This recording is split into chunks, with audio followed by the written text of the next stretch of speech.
Hello, gorgeous souls. Welcome back to another episode of the Born for the Stars podcast, taking a look at the energies of April. So, as I'm recording this, we are a few days into April, and I want to help you make sense of perhaps what you've been experiencing at the beginning of this month, and then look at some of the big themes that are yet to emerge in April. It truly is new timeline energy, a new chapter. Every Aries season officially does mark the beginning of the astrological year. And I know more and more people, especially who are very attuned to collective energies, to an energy that just doesn't follow the calendar, but the greater cycles of nature, tend to already feel this as the beginning of the new year. And this year, it's changed in just so many ways because of the significant transits that we have. So you may want to jot some of this down, grab your favorite journal if you are someone who likes to capture these dates. I will mention some specific dates. Or if you just want to feel into the energy, that's amazing as well. Honestly, this really is a transmission, and we don't want to get too in our head about it. We want to really feel intuitively into your own ability to perceive energy. What are you feeling this month? What are you intuitively feeling? And there's the collective that we can all tap into. Not only can we tap into, we are all part of determining what that collective energy is. We're each moving through our own season and cycles as well. And we even see this through the astrology lens, like where these planets are falling is different for every one of us. So we are all in our own personal cycles as well. So we started off April 1st with a full moon in Libra. This one was big. I feel like a lot of heightened energy and emotion with a square to Jupiter. If you want to go more into these specific energies, I did do a podcast on that, or it's also on my YouTube channel, which can be a little better for the new and full moons if you like to follow along, because I do share my screen and then I share the chart. So I shared the full moon chart where I point out some specific things that are happening, even some things to really look for in your chart. So this Libra full moon definitely heightened emotions, but I feel for many of us, we were able to move through it in a way that was creating more balance, because Libra in itself doesn't bring us too much into that depth of emotion. That's more the Scorpio energy that comes next, right after Libra. Libra has a way of keeping things a little lighter. It is ruled by Venus, so we have that Venusian energy, and it was a focus as well around balance and how balanced we feel in our life, or where those scales may be tipped in a direction that's starting to deplete us or feel overwhelming. Really a time to take a look at where you may be overgiving, overextending, people pleasing, showing up in a way that isn't aligned and authentic, and where that is actually draining your energy. And what does it feel like to receive? That was another big discussion around this Libra full moon. And I will say that's even still extended through the first half of April when we have Venus in the sign of Taurus. We're really looking at this energy of how we receive. And what is that feeling like for you in your body? It's hard to put into words. When I work with clients one-on-one, it's a big part of our work that goes beyond just words or language. It's an experience that we can tap into in the records and more fully understand, even in our birth chart, how we receive, what makes us most magnetic. And we talked so much about this in the recent Star Power series as well, your personal magnetism that overlaps with receiving. And what I would encourage you to feel into is, what is that experience like for you when you've worked for something, or you've prayed for something and it just lands? Like it comes through, right? Whether the money is landing in your account, whether you get the phone call you've been waiting for, whatever it is, what's that experience like when you actually receive it? What does that feel like in your body? Because you want to live more and more from that space. And This is a big message I'm receiving for the month of April. And it's interesting because there is, on paper, it looks like a lot of masculine energy here, which we're going to talk about as well. There is certainly a lot of forward momentum. But the undeniable message I'm receiving is to receive. Look at what we've created space for, to allow in. And even that, in some ways, can be somewhat of an active process of getting ourselves in a space, of setting up the conditions that allow us to receive what we have been working toward. And I talked a lot about this in a program I launched earlier in the year. Well, really, it was an experience. Many of you listening now probably jumped into that. It's called Sourced, a lived experiment in letting spirit lead. And the reason I bring it up now, it really feels like a big part of that was active surrender, what that means, expanding our capacity to receive. So I'm going to link that in the show notes if you're called to explore this a little bit more and you're just feeling like this may be like a missing, piece in your life or something you could dive into a little further of what it actually feels like physically and energetically in your body to allow what you've been working for, praying for to fully land. Like once we get this, we are more in flow with life and we are letting spirit lead. So I'm going to link that below. I know that program for me, it really felt divinely guided and helped me. So much of this was channeled. So I'm benefiting from it as well. So receiving. We start the month with a lot of receiving energy, looking at how we receive, a rebalancing of our life. Maybe that means setting up healthy boundaries. This could also mean reevaluating the friendships, connections, and communities that you are a part of. This theme is going to extend throughout April and even beyond. This is a really, really big focus now. Community, connection, the energy we are in, what is normalized in the spaces that we are in, because we will most likely conform to that. It's that old saying, you're the sum of the 5 people you spend the most time around. And this is because we are wired to want to fit in. We are wired to want to belong.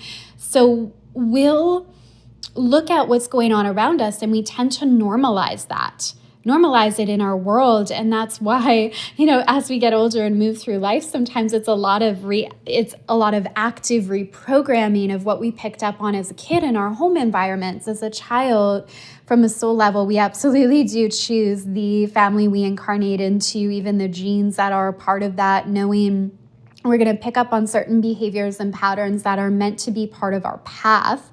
But often we're also trailblazers, especially if you're listening to this podcast. I get the sense you're here to be a breaker of generational patterns and to really be a living example of what's possible, that you don't have to stay where you started in life. And maybe this was a really beautiful family you were brought into and there was a lot of love and a lot of support, and yet there's this evolution that you can still take it to the next level. You can still continue to expand the family line, expand possibilities, and step into more, right? Just expand. So anyway, going back to this initial point, we do tend to normalize what's happening around us and really internalize that. And if the people around us are perhaps entertaining some belief systems or creating things in their life that don't align with what in our heart and in our soul we know we're here to do, it becomes harder.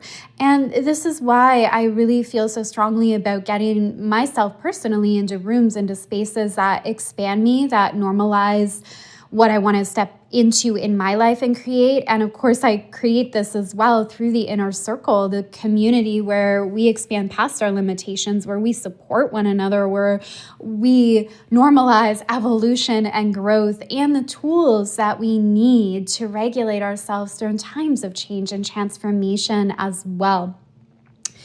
So we are also in Aries season for most of April. And all planets direct throughout April. New timeline, new beginning, and what makes it really unique this year is Neptune and Saturn are in Aries. We usually don't have that. So every season at this time, there is this incredible portal that opens where change is possible. Change is always possible. I don't want to say that it isn't. Of course it is. We are powerful creators, and at any moment we can choose to change. We can choose a new timeline.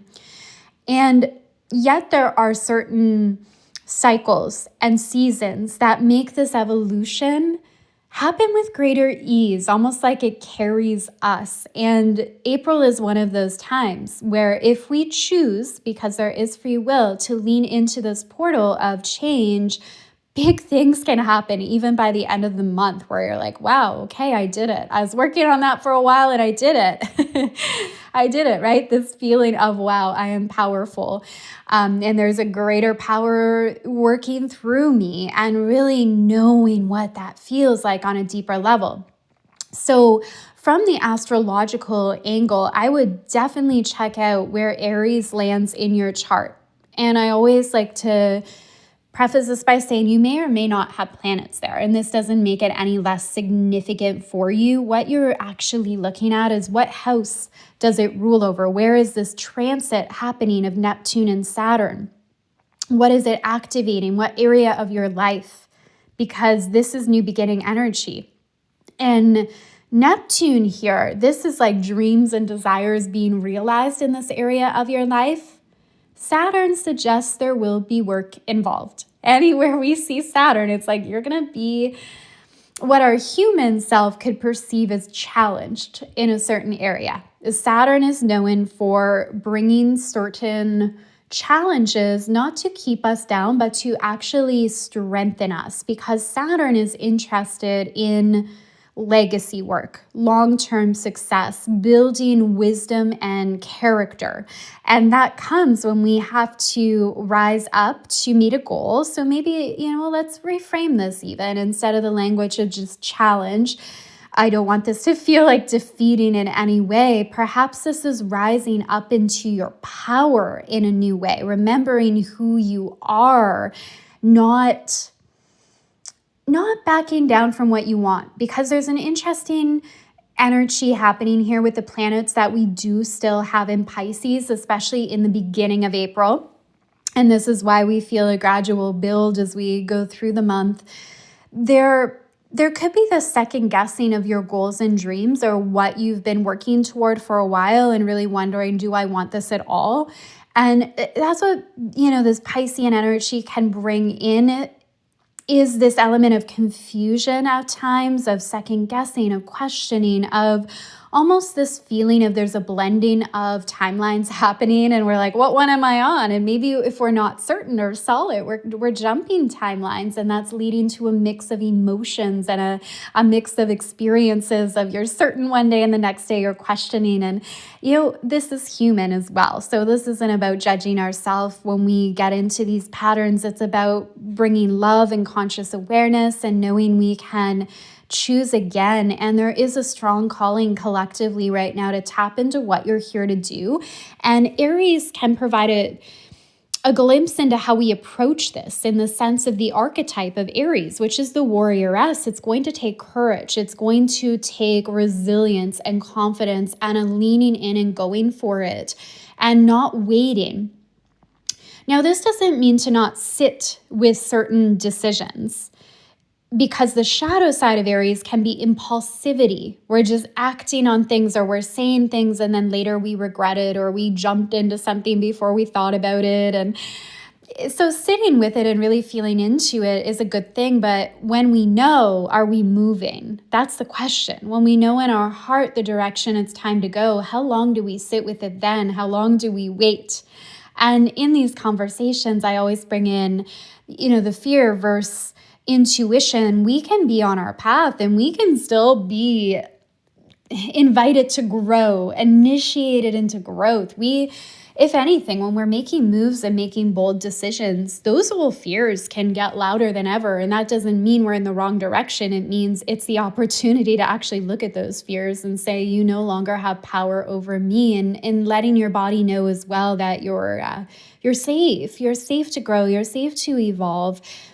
Because the way that our brain is wired is to keep us safe, and it equates familiarity with safety. So anytime we're changing, because it is unknown, there is an element of risk in the unknown, and to our brain that can perceive as a threat. But from the spiritual and soul standpoint, we know we got to lean in and follow where we're being called on a soul level, because that's where we fulfill our path this lifetime and where we ultimately have satisfaction and joy in life, like true satisfaction and joy. So all planets direct, there is certainly a momentum for us to lean into right now. And, bringing in the neuroscience aspect of this, and as it relates to Aries season and the energetic message that I feel coming through right now, and it overlaps with neuroscience in the sense of we have the ability to reinvent ourselves. We can literally rewire our brain, rewire the neural pathways that determine what thoughts we are a match to, what actions we take, what habits we engage in on a very subconscious level. Certain body language motions that we're not even aware of, or certain things we do day in and day out, and we're like, we don't even think about it, right? We don't even stop to think. Or if you ever go into autopilot and you forget where you've placed something, or, what you did with something, and it's just like we're not even consciously aware. And of course, there's a reason that happens as well to, preserve some of our brain power, where we don't have to actively think about every little thing we're moving through in our day. Some patterns are automatic, and that serves us well, unless the pattern actually isn't serving us and it's keeping us in a cycle that isn't helpful. This is a beautiful time to do that deeper work of rewiring those neural pathways, rewiring. And that is a process that's actively practicing new habits. It's actively practicing new thoughts. This is what I help my clients accelerate. And when I say like jump timelines and quantum leap, it's not just phrases. When we do this work in the Akashic records, we are calling in a new frequency and a new timeline. And in doing that, that's a new version of ourselves. It's a new version of how we show up and the results we get and what we experience. And it overlaps with this energy. It really is this energy of miracles, where things can change really quickly, where something we thought was impossible suddenly becomes possible when we're operating from a new consciousness. I also want to touch on the energy of Easter here, because as I'm recording this, it's Easter Monday, the day after Easter Sunday, which is determined or correlates with the full moon cycle.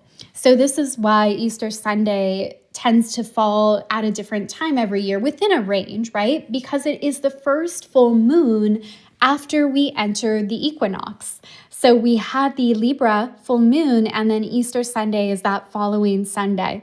So I think there's just such a beautiful significance there as well, especially that full moon energy of what am I releasing? What isn't coming with me into this new chapter? And that Easter energy is rebirth energy. It's this reminder that we are born to rise again and again, that evolution and growth is actually a big part of this journey. So there's a significance there as well with this new beginning energy everywhere, and that ability to just rise up. And in the early part of April, we do still have, and this was the case with the full moon as well, some planets in Pisces, Mercury and Mars, still in Pisces, which is bringing up a lot of collective energy and emotion. So clearing your energy field is more key than ever before. Being aware of the cords that are attaching you to other people or even collective fear right now is key, because with Pisces, and Pisces is beautiful energy.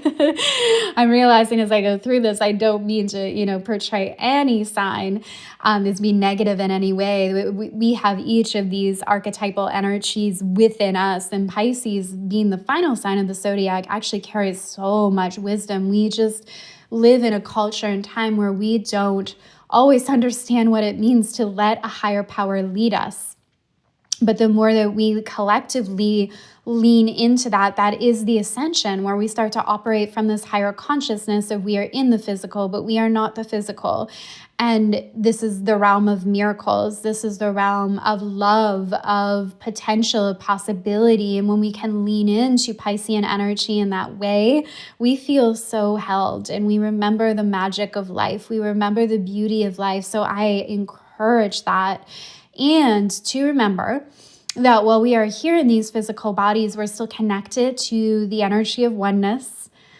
And yet we have an ego, a personality, and infinite intelligence wants to be expressed through each of us uniquely. And that's one of the beautiful things of being here on the planet. So all of this to say, be aware that some of the energy you're feeling are like waves of anger and sadness may not actually be yours. You're just more attuned to what collectively is happening right now. And you want to remember your power to transmute that energy, to alchemize that energy, to be the frequency keeper. Did you listen to the podcast episode on being the frequency keeper? That was actually one of the most downloaded episodes I ever did. So you may have listened. If not, check it out. I know some of you said you listened a few times. I included an Akashic journey with that one. It was actually pulled directly from my Inner Circle library. So if you did enjoy that, I mean, this is the work we do all of the time in the Inner Circle. It's filled with activations like this that really shift our energy, where it's not just the Band-Aid symptom fixes. And this is also why I invite people into the space for the entire year, because we want change that's permanent, that's sustainable, not just the fleeting little fixes we get. Which we can get, from we shift our energy instantly, maybe after a breathwork practice or meditation. And all of these things absolutely have a place. Sometimes we want that instant shift, but we also want sustainable change. We want to change who we are on like a core level, how we show up, which in many ways is actually coming back to our soul design, our soul truth, and is stripping away of these roles we've taken on, or energies or beliefs or narratives that aren't a match to who we are authentically. So there's so much more of that in the Inner Circle library, just filled with things you can tap into at your own time and your own pace that creates that long-lasting change. So here's where you may want to jot down a few dates. Beginning on April 9th, we have Mars in Aries really beginning to pick up the momentum again. So I said April is a turning point and it's a build-up kind of month. So by the time we're April 9th, Mars in Aries, we're going to feel this one. Mars in Aries is in its home placement. When a planet is in its home sign, it is at its most powerful. I should say, actually, let me reword that from an astrological standpoint. It's at its most natural expression, the pure expression of that energy. So Mars in Aries wants to move. It wants action. It wants momentum. So keep in mind, shadow side is the impulsivity around this, but the highest expression is you are in touch with your intuition and you move when you know it's time. Divine timing is more of an energetic state than a date on the calendar. When we say divine time, right? It's an energy that we align with that makes it a divine time, right? So that's a big turning point on April the 13th. Mars is going to conjunct Neptune, and this is the courage to bring your dreams to life. Neptune is the natural ruler of Pisces, so it represents this higher consciousness, this oneness energy, the part of ourself that isn't the physical. Often we associate Saturn being the physical, the practical, Neptune being the energetic, the ethereal. And this is why it's so interesting. We have both Neptune and Saturn together in Aries, and collectively we're bringing more of those pieces together, right? The mind, kind of mind, body, spirit, soul connection, more of a holistic energy is coming in collectively and how we understand ourselves and life on this planet. So 13th, Mars conjunct Neptune, courage to follow your dreams, bringing your vision to life. As we have more of these planets moving in, more of the personal planets moving into Aries, It's really important as well that we look at how we're using our energy. And this is the grounding piece as well, taking time to ground and center or just express this energy, like going for walks, dancing, writing posts that inspire you. You know, if you're a writer, writing's a beautiful way to let energy flow, to let ideas move. So on April the 14th, we have Mercury moving into Aries as well. So we're going to have Mars there, we're going to have Mercury there. We already have Saturn and Neptune there. We've just got such a lineup here. And this is definitely, you know, all planets direct, personal planets moving into Aries with the addition of Saturn and Neptune. Like, you know, not just like, oh, this fun new season, start of the year. This is amplified. This is really, have you allowed yourself to be this new version of you? Because that's what's wanting to come through right now. This new version of you that's not defined with how you showed up in relationships in the past, your relationship with your body in the past, your relationship with money in the past. This is redefining all of it. And, you know, the first part of April, I would spend some time really looking at what isn't coming with you into this new chapter. How are you still defining yourself based on the past when you are being called into a new energy right now, into a new timeline?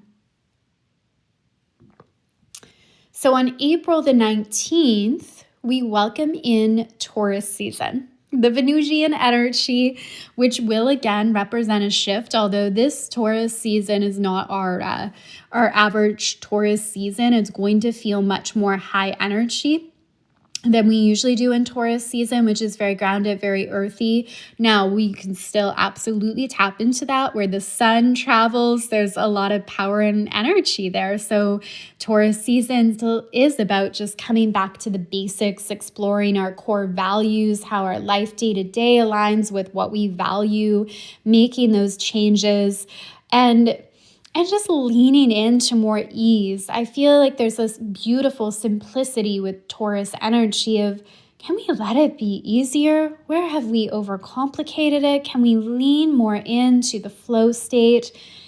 And the reason I say this Taurus season is different is just this year is groundbreaking. So again, going back to, we're going to have Saturn and Neptune and Aries through the year, which is bringing a strong presence to the fire element. So that's active throughout the year. And so is the air element.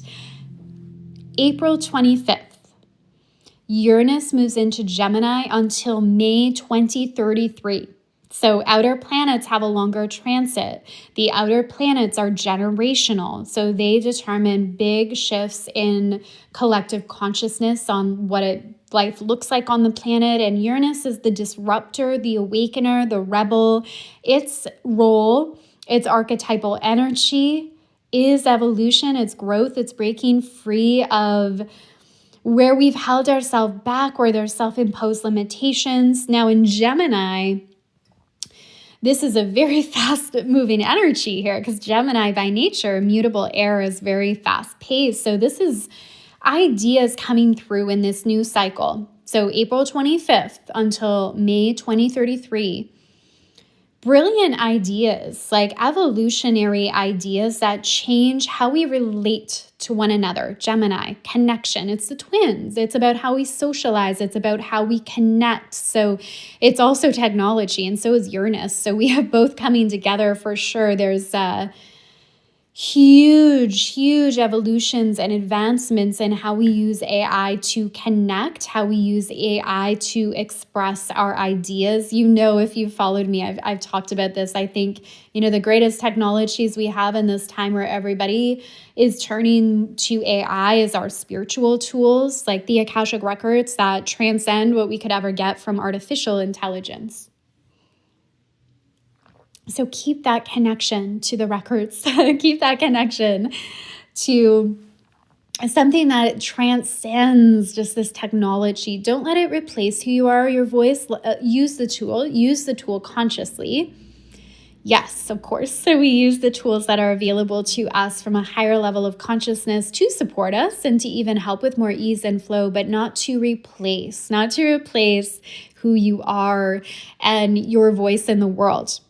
Now, Uranus moving into Gemini, the Gemini energy is also very connected to the year of the fire horse. Like I see, that Western equivalent in the Gemini Sagittarius axes to the fire horse energy. And it really reminds us of some key themes like adaptability this year. Our ability to adapt is key. We see that in Gemini. That's the archetype of Gemini. How quickly can we pivot? How flexible are we? Are we adaptable? Think of Gemini, mutable air. There's like a lightness and quickness to the Gemini energy, ruled by Mercury as well. There's certainly that intellectual component to think about new ideas, to entertain new possibilities. If you are a Gemini or if you have planets in Gemini, I would recommend tracking this transit very closely because Uranus is one of those transits. If it's going to interact with a planet that you have in Gemini, you are going to feel it. You are going to be transformed. You're going to be pushed out of that comfort zone. You're going to get to evolve and awaken in a new way. So this is really big for Geminis, and for Taurians, this is like an exhale because Uranus has been in Taurus for many years. So this is a big change for Taurus, where there is a new timeline opening if you are a Taurus as well. So there's so much I could go into around this. And, April's a full month, even some transits in between that are huge. But I just wanted to focus on more of the bigger lasting ones. So to recap, April 25th, definitely, mark that date in your calendar. Uranus and Gemini, see where it lands in your chart as well. So this is, even if you're not a Gemini, it is going to move into a certain area of your chart. It may still be in the same house placement initially that it was in Taurus, but it's going to be, you're going to feel things quicken in this area of your life as it moves into Gemini. April 19th, we welcome Taurus season with the sun in Taurus. And some key dates here coming up. April 9th, Mars in Aries. April 13th, Mars conjunct Neptune. I actually really like that energy if we can work with it in very productive ways, helpful ways. It's powerful. There's a lot of energy though. But I know if you're here, we're alchemizers, right? We know how to work with energies in ways that move us closer to our goals and our dreams and support the collective ascension as well. April 14th, another date, Mercury in Aries. Okay, and now I'm realizing, I don't know if I talked about the new moon. So before we wrap, I've got another date for you. April 17th is the new moon in Aries. And in the inner circle, we're doing a celebration that day to capture this portal. Midway through April, we see changes. We're prepping, right, for that shift of Uranus into Gemini. We also then have Mercury and Mars in Aries, and it's just this activation energy. So I'm going to share the link to the inner circle in the comments if you want to join us, or in the show notes. You can also reach out on social to get the details on this space as well. We are absolutely working with this new beginning energy, new version of you emerging into the world. The true turning point in April, because of just that significant lineup of planets that we are going to have in Aries at the time of the new moon. And of course, it's the first new moon following the equinox. So new chapter, new beginning. And think of all the things Aries represents. It's that rebirth energy. It's that confidence to be ourself in the world, which is another huge theme that's coming in with Saturn and Neptune in Aries, the confidence to be who you are. No one has your journey and story this lifetime, but then just zoom out. Think of the journey of your soul, which is the wisdom, the records help us tap into in new ways beyond this life, the lifetimes you've lived, this planet and others. The wisdom you have to share is just so unique and so needed. And we are at a time where we are awakening to that more and more, like the deep appreciation for the wisdom each of us carries. And the importance of honoring our journey is just so forefront right now. For light workers, especially, it's like there's no deny, like I am here on purpose. I'm here at this time on purpose. And maybe has been lately, you're questioning that. You're like, what? Why? Really? And I've seen that theme too. I get it, the astrological angle, again, that some of the planets and cycles we're moving through, but yet, especially as we move into this new moon in Aries on the 17th, so many of you are going to feel this shift in this newfound confidence, power, courage in who you are, what you're here to do, and really going all in. Like, we got to be honest with ourselves, I think, in any area of our life where we're not getting the results we want, what the energy is behind it. Because I know for me too, it's wobbly. Anytime something fully isn't coming to fruition that I would like, I'm giving some attention, often, again, subconsciously, but because I'm tuned in, I recognize when those patterns are coming up, and I'm entertaining the possibility of it not happening somewhere or feeling that it won't.